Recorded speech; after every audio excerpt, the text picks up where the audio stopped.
Bradford County Sheriff's deputies are calling it the largest drug bust since the COVID-19 pandemic. TV20's Jordan Markoff explains how a drug sweep turned into something much bigger. I mean, like, in this neighborhood, it's kind of like expected.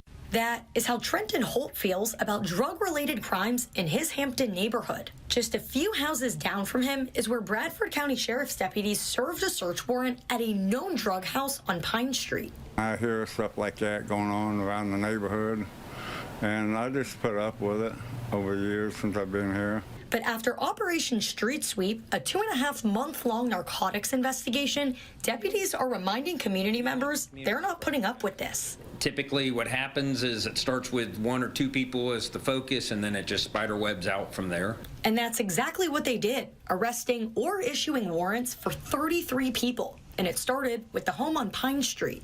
While sheriff's deputies were searching this property, they found the owners of this home were allowing 2 children under the age of 6 to live in this trailer in inhumane conditions. Once they went into the travel trailer, the living conditions that the 2 kids and 2 adults were actually in were just deplorable.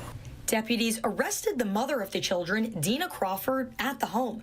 She's facing charges of child neglect and drug trafficking.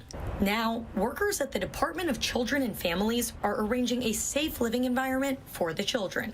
Reporting in Hampton, Jordan Markoff, TV 20 News.